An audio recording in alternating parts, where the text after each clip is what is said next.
Ouvindo bem? A paz do Senhor A paz Jesus. do Senhor Jesus. Amém, graças a Deus. Eu queria fazer menção de um texto aqui na palavra de Deus, em Hebreus, capítulo 12.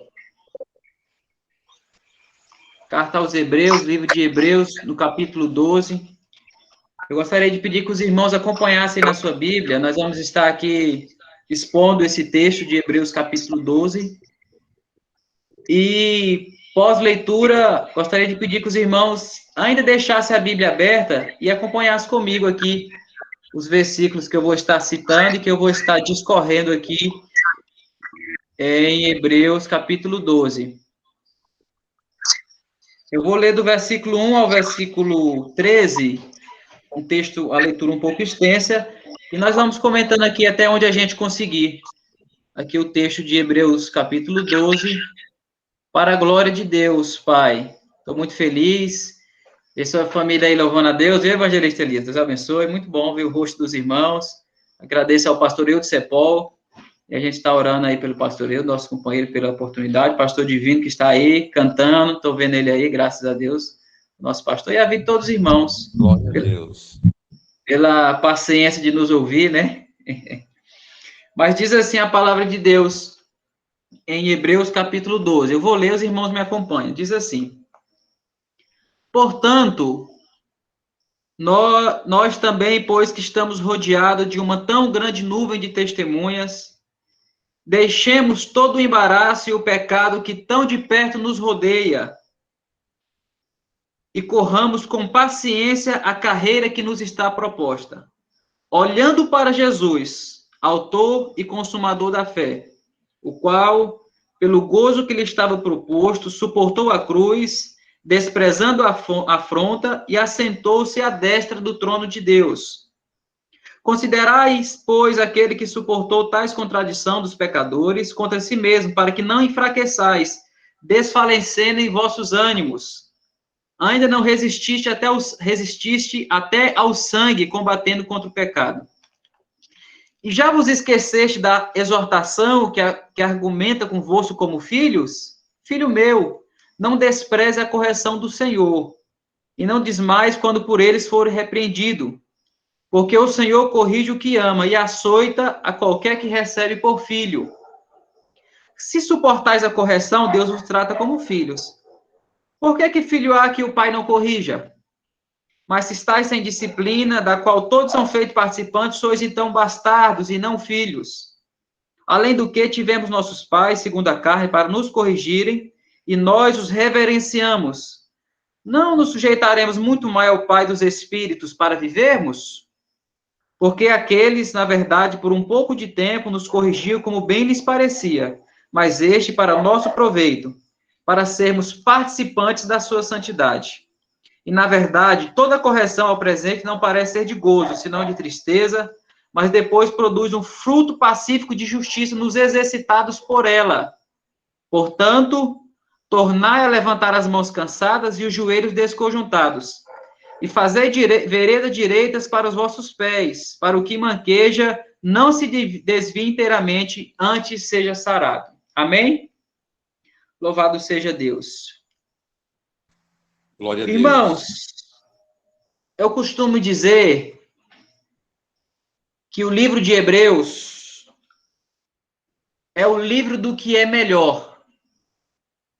Como assim, evangelista Onésio? O livro de Hebreus é o livro do que é melhor. Ele vai falar a respeito de um melhor conserto, ele vai falar sobre melhores promessas. O livro de Hebreus fala de uma melhor aliança, do melhor santuário, do melhor culto, da melhor dispensação. Então, eu costumo dizer que o livro de Hebreus é o livro do que é melhor. Por quê? Porque esse livro vem nos demonstrar a superioridade do ministério de Cristo, do sacerdócio de Cristo, da oferta que Cristo fez pelo pecado, do sacrifício de Cristo em relação aos sacrifícios da antiga aliança. Era feito por Arão, pelas tribos de Levi, pelos sacerdotes, enfim. E dentre os motivos que foi escrita essa carta aos Hebreus, O principal que eu destaco é que, primeiro, que ele foi escrito para cristãos que não estavam crescendo espiritualmente. Eles chegavam, no máximo, nos rudimentos da fé, nas primeiras coisas relacionadas à vida espiritual, ou nem passavam sequer os rudimentos da fé, não estava crescendo espiritualmente. E também cristãos que estavam querendo desistir por causa das duras provações que o Senhor nosso Deus permitiu que eles vivessem naquela época, perseguição, né? Perseguição de toda sorte, de todo tipo, foi a perseguição que aquele povo viveu. E o livro de Hebreus é o livro no Novo Testamento que melhor nos adverte sobre os perigos da apostasia espiritual, os perigos do abandono da fé, os perigos, né, de se apostatar, de desistir, de voltar para trás, de voltar para o mundo, enfim, tudo no que diz respeito à apostasia. E quando eu vou aqui para Hebreus capítulo 12, eu vejo, eu vislumbro o desejo que Deus tem que nós estejamos no centro da sua vontade. E os inúmeros empecilhos que existem para que isso aconteça. Eu me lembro que quando Paulo escreveu a carta para os Romanos, no capítulo 15, versículo 29, ele disse assim, olha, quando eu for ter convosco, eu quero estar com a plenitude do evangelho de Cristo. Ele estava dizendo para aquela igreja, eu quero estar no máximo, no ápice, eu quero estar com a plenitude da bênção de Deus para levar para vocês. Quando ele escreveu aos Romanos, capítulo 15, verso 29, ele falou isso. Já pensou se nós servimos a Deus na plenitude? Perseverantes, né? Convictos, em constante crescimento, em fervente oração. O que Deus poderia fazer por nós? O que Deus poderia fazer em nós? O que Deus poderia fazer através de nós? Então, aqui em Romanos capítulo 12, eu vejo isso. Onde Deus queria que nós ficássemos no centro da sua vontade e os empecilhos que tem para que isso aconteça. Aí, aqui no versículo 1, a primeira coisa que o versículo 1 diz é o seguinte: nós também, pois, que estamos rodeados de uma tão grande nuvem de testemunhas. A primeira coisa que esse versículo diz é isso, que nós estamos rodeados de uma grande nuvem de testemunhas. Aí nós, costumeiramente, geralmente nós aprendemos que essa nuvem de testemunhas aqui está falando das pessoas do mundo. Olha, o cristão está rodeado de uma nuvem de testemunhas. As pessoas estão nos olhando, então nós precisamos ter cuidado com a nossa vida, com a nossa postura. Mas, na verdade, não é isso que o texto quer dizer. Observe que quando ele diz assim, portanto, nós também, ou seja, ele está dando continuidade em um assunto. E qual é o assunto do capítulo anterior? Hebreus 11, Galeria dos Heróis da Fé.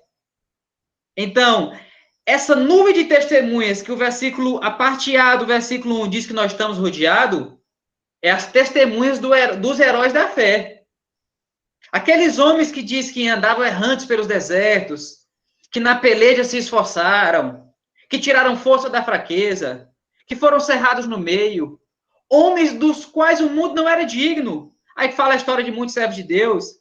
A nuvem de testemunha que nós estamos rodeados são esses homens. Então, o que a Bíblia está dizendo? Olhe para a vida desses homens, olhe para o que eles fizeram, olhe a forma com que eles viveram. Aí o versículo 1 continua e diz assim, e deixemos todo o embaraço e o pecado.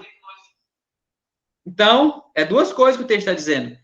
Ele está aplicando como se fossem duas coisas diferentes, duas coisas distintas. O embaraço e o pecado. O pecado não é o embaraço e o embaraço não é o pecado. Mas o pecado pode te levar ao embaraço e o embaraço pode te levar ao pecado. Então, são duas coisas que têm que ser vencidas pelo cristão, o embaraço e o pecado. O que é o embaraço? O embaraço são coisas supérfluas, coisas terrenas.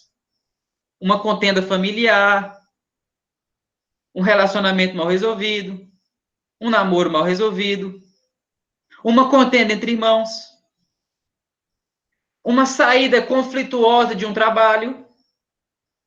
E por que nós somos admoestados aqui na carta aos Hebreus a deixar deixar esse embaraço de lado, correr disso? Porque ele nos deixa mais pesados na carreira. Que carreira? A carreira que nos está proposta. Vamos falar dela agora. Então, primeira coisa que o versículo diz, ordem imperativa, deixa o embaraço. Aí depois ele diz, para deixar o pecado. O que é pecado? O pecado é errar o alvo. O pecado é transgredir contra a lei e a santidade de Deus. O pecado é o opróbrio das nações. O pecado é aquele que nós somos tentados a fazer através dos desejos de nossas concupiscências. Nesse contexto aqui, fala de ceder, de voltar para trás, de olhar para trás. E ainda no versículo 1, diz que esse embaraço e esse pecado, diz o seguinte, que é um pecado que tão de perto nos rodeia. Aí eu me lembro do que Deus disse lá em Gênesis, que o pecado jaz à porta. E eu costumo dizer que se o pecado jaz à porta, a santidade deve estar dentro de casa. E quando a Bíblia diz que o pecado jaz à porta, no original, dá a ideia de um leão que está na porta da casa da pessoa, esperando ela sair para tragá-lo, para destruí-lo, para devorá-lo. Então ele está dizendo, primeiro, olhe para a nuvem de testemunhas, heróis da fé, Hebreus capítulo 11. Depois, corra do embaraço e do pecado. Aí diz o seguinte, que nós temos que correr com paciência a carreira que nos está proposta. O que produz a paciência, segundo a Bíblia, Romanos capítulo 5, salvo engano, é a tribulação, é o que aquela igreja está vivendo. Correr com paciência. Então, existe uma carreira que Deus propôs para nós, a carreira que nos está proposta. O que é isso? É a nossa vida com Deus diária. É a nossa caminhada com Cristo. Então, correr com paciência, ou seja, respeitando cada etapa. Vivendo os processos. Glorificando a Deus em cada fase da vida, sendo fiel em cada fase. E em constante crescimento. Então, temos que correr com paciência. O mal do nosso século, da nossa geração, é a pressa, né? É a geração que foca muito o pragmatismo, ou seja, as coisas que dão certo do ponto de vista prático. Ninguém quer saber de demora, não, nada disso. Mas as coisas relacionadas a Deus é diferente. Então, nós temos que correr com paciência. E eu costumo dizer, quando eu ensino esse texto, eu falo o seguinte, se você é um auxiliar, não queira viver como diácono. Se você é diácono, não queira viver como presbítero. Se você é presbítero, não queira viver como evangelista. Se você é solteiro, não queira viver como casado. Se você é casado, não queira viver como solteiro. Respeite a etapa, a fase, o processo, o momento que você está vivendo. Se você está no momento de chorar, chore. Não quero estar sorrindo no momento que Deus quer que você chore. Se você está no momento de sorrir, então sorria, não chore. De sorte que corra com paciência a carreira que te está proposta. Aí, quando ele fala sobre correr, é porque, na verdade, a Bíblia tem alguns textos bíblicos que a Bíblia nos compara com um atleta. Acho que eu já falei isso com os irmãos de escola bíblica, né? Lá em 1 Timóteo, mesmo, capítulo 4, versículo 8, ele diz o seguinte, olha, o exercício corporal para pouco aproveita, mas a piedade para tudo é proveitosa, tendo a esperança da vida presente e da que há de vir. Agora percebe, eu fico pensando assim, o tanto que um exercício físico é bom para a saúde. O exercício físico ajuda o sistema imunológico, ajuda a mente, ajuda o sistema cardiovascular. Quando você faz um exercício físico, os hormônios que produzem alegria e prazer no corpo, como a dopamina, a serotonina, tudo isso é produzido, é tudo de bom. Mas comparado com as coisas espirituais, comparado com a piedade, a Bíblia diz que é de pouco proveito. Então, olha a força da vida espiritual. Olha a força do exercício espiritual, que é o que a Bíblia chama de piedade. Somos comparados com um atleta, é o que eu estou dizendo. Lembra lá em 1 Coríntios 9, versos 24 a 27, que eles dizem que aqueles que corriam no estádio, fala lá da cultura dos Jogos de Atenas, diz assim, que eles de tudo se abstêm para alcançar uma coroa corruptível. Nós, porém, fazemos tudo isso para alcançarmos uma coroa incorruptível. Ou seja, maior ainda tem que ser a nossa determinação, nosso treino, a nossa renúncia, a nossa disciplina. É isso que a palavra de Deus está nos ensinando. Então, correr com paciência, olhar, né, para os heróis da fé, Hebreus capítulo 11, a forma que eles viveram, a irresignação que eles tinham na vida, né? Mas qual é a forma que nós temos que correr? Como nós temos que correr? Versículo 2. Olhando para Jesus.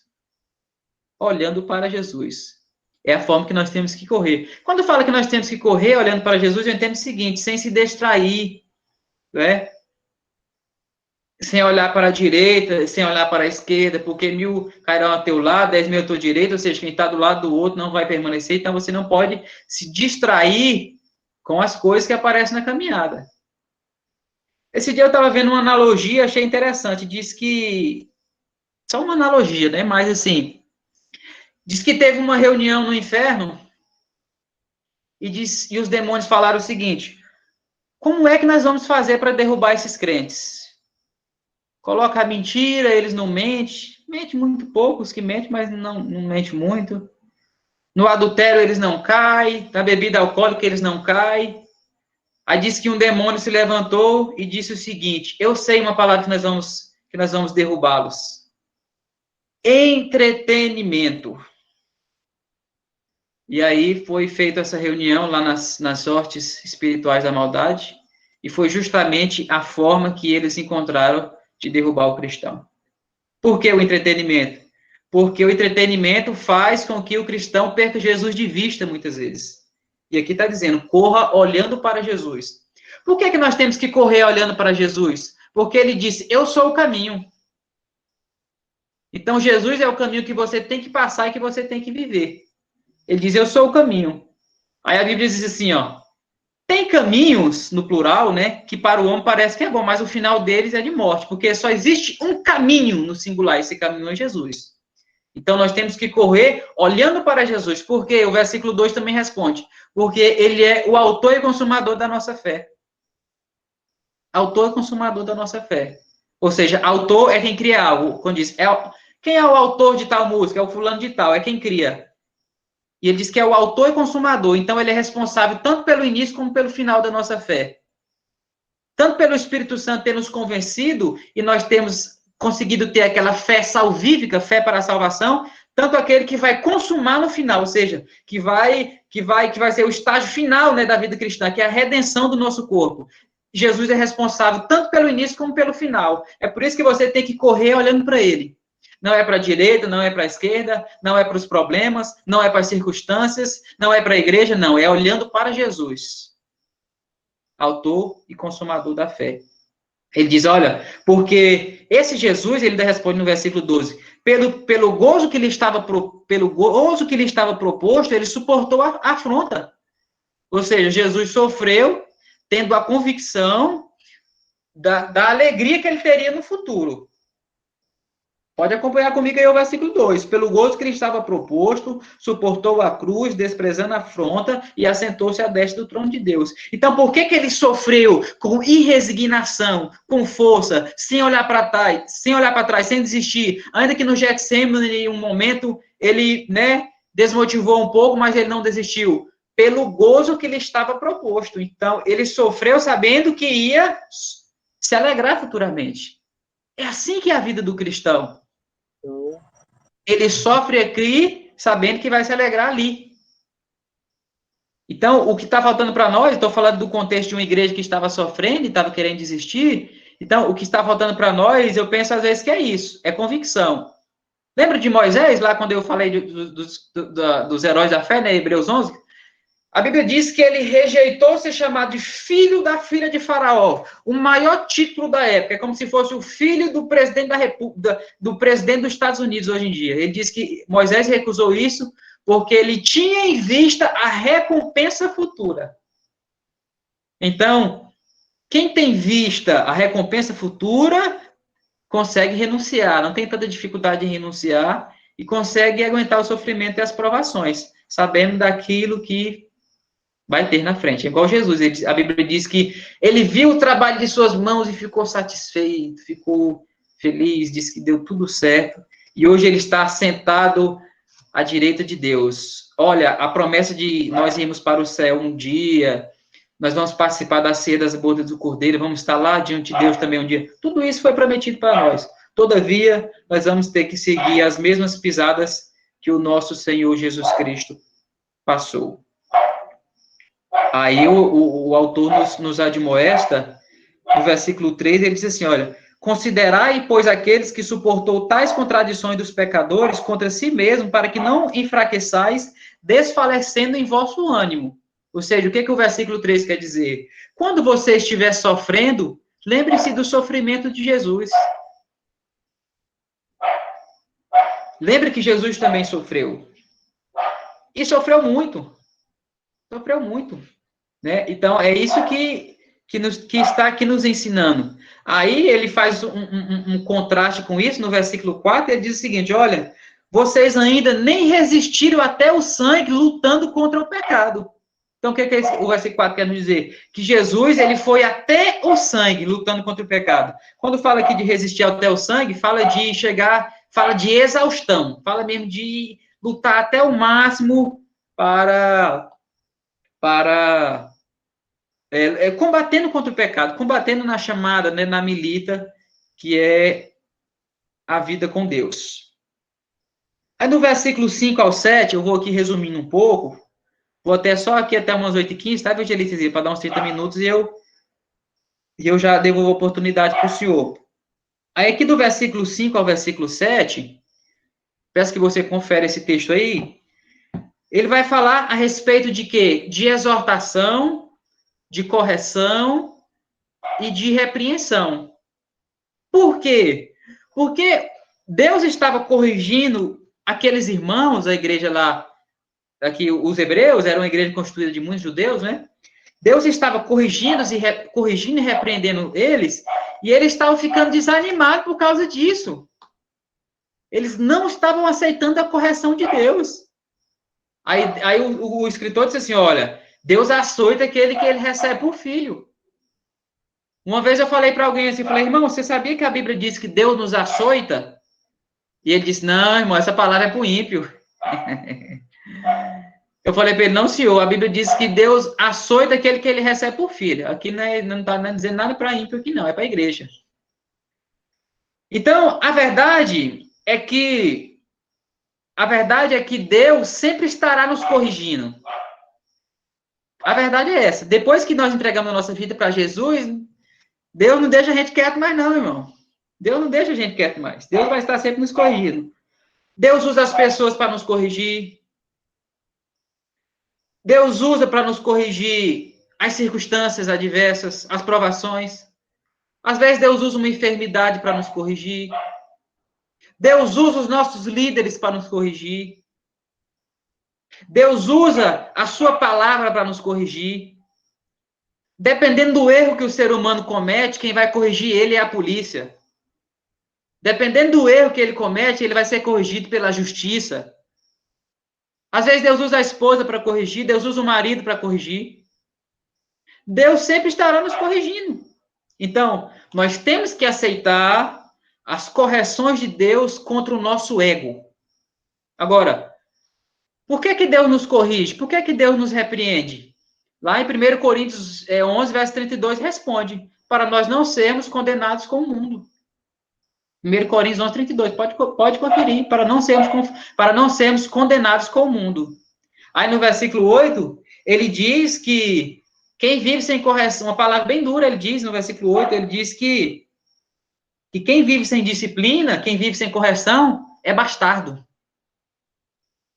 Não é filho. E você sabe que o bastardo não tinha os direitos, né? Não tinha o direito na herança, enfim. E nós somos herdeiros de Deus, co-herdeiros com Cristo, nós não somos bastardos, então é por isso que Deus nos corrige, porque nós não somos bastardos. Então, quem vive sem correção é bastardo, a Bíblia está dizendo. Lembra lá da história do filho pródigo? Pegou a sua herança, parte da sua herança, foi para uma terra longe e viveu dissolutamente, diz a Bíblia. Por que ele pegou a sua herança e saiu da casa do pai? Porque ele sabia que na casa do pai tem limite. Na casa do pai tem regra. Na casa do pai tem hora para chegar, hora para dormir, tem forma de proceder. E na igreja, da mesma forma, tem correção. Então, quem vive sem correção é bastardo, não é filho. Aqui é o ensino do versículo 11. Aí diz assim no versículo 9: ora, se vocês aceitam a correção dos vossos pais, do seu pai aí da terra, você não vai se submeter muito mais ao pai dos espíritos, espírito com E minúsculo, ou seja, o espírito que está em nós? Quando ele diz assim, se vocês aceitam a correção do vosso pai que está na terra, ou seja, eu entendi assim, que às vezes o nosso pai nos corrigia como bem lhes parecia, diz o texto, ou seja, às vezes uma correção até errada, uma correção que ultrapassava os limites, ou uma correção omissa, né? Porque é do homem. E aí Deus fala assim, se você aceita a correção do seu pai, por que você não vai aceitar a minha? Que sou o pai dos espíritos, ou seja, aquele que nos conhece inteiramente. Aquele que sabe todas as demandas do nosso coração. Já pensou nisso, irmão? Aquele que conhece as nossas más inclinações. Aquele que conhece todas as mazelas da natureza caída do ser humano. Se o meu pai me corrige, eu aceito, por que eu não vou aceitar a correção de Deus? Que sabe a forma, o método, a quantidade que eu suporto, porque a Bíblia diz que ele conhece a minha estrutura e lembra que eu suporto. Então, essa é a demonstração que o escritor aos Hebreus traz. Amém. Aí, qual é a proposta da disciplina, da correção, da repreensão? Versículo 10. Ele diz, para sermos participantes da sua santidade. Então, tudo que Deus faz tem um propósito. E o propósito da disciplina é para que sejamos participantes da sua santidade. Porque lá no versículo no 14 ele diz, sem santidade ninguém verá o Senhor. Então, a santidade, a correção é o método que Deus usa para o nosso aperfeiçoamento. É o método que Deus usa para o nosso aperfeiçoamento. Deus não me corrige mais, porque Deus é mau. Não, Deus não corrige porque ele é mau. Deus, quando ele nos corrige, ele visa o que ele não visa o que nós somos, ele visa o que nós nos tornaremos. Porque o ser humano, irmão, ele precisa de limites. Biblicamente, liberdade é ter limites. Sabia disso? Tem pessoas que dizem assim, ó, não vou servir a Deus porque não quero perder a minha liberdade. Não é verdade? Mas, biblicamente, liberdade é ter limites. Porque a liberdade que conduz à libertinagem, ela não é bíblica, ela é carnal. Ele diz assim, ó, quando ele fala da correção, ele diz assim, ó, nos exercitados por ela. Exercitados por ela. Então, é um exercício. A correção é um exercício.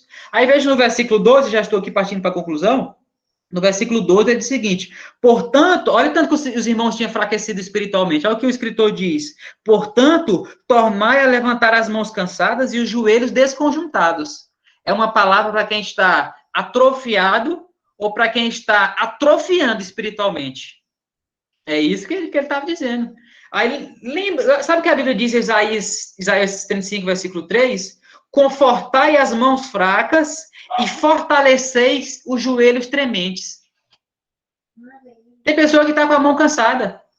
Não consegue mais erguê-las para adorar a Deus, para abençoar o próximo.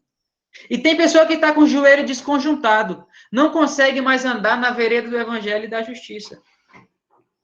Agora, por que eu tenho que me firmar os meus joelhos, as minhas mãos? Aí no versículo 3 ele responde, e fazer vereda direito para os vossos pés, para que aquele que manqueja não se desvie inteiramente, antes seja sarado. Ou seja, tem pessoas que estão manquejando, que estão fracas espiritualmente, mas que estão olhando para nós. Se eu me fortalecer e fazer vereda direita, essa pessoa vai ser curada. Se eu não fazer, ela vai se desviar inteiramente, é o que o versículo 13 diz. Então, essa é uma grande responsabilidade que recai sobre nós. Aí eu pergunto aos irmãos, será que nós temos sido instrumento de cura ou de tropeço para as pessoas que olham para a nossa vida, para a nossa caminhada, para a nossa maneira de proceder? Deixa essa palavra, deixa essa reflexão, que o Espírito Santo fale melhor em nossos corações, que Deus abençoe você, que Deus abençoe sua vida, que Deus te fortaleça. Em Cristo Jesus, nosso Senhor, esperança da glória. Amém? Vou deixar a oração para o nosso pastor e para o evangelista Elias também. E eu agradeço a oportunidade em nome do Senhor Jesus. Deus abençoe. Um grande abraço. Abraços virtuais. E a paz do Senhor Jesus. Encerro aqui. Glória a Deus.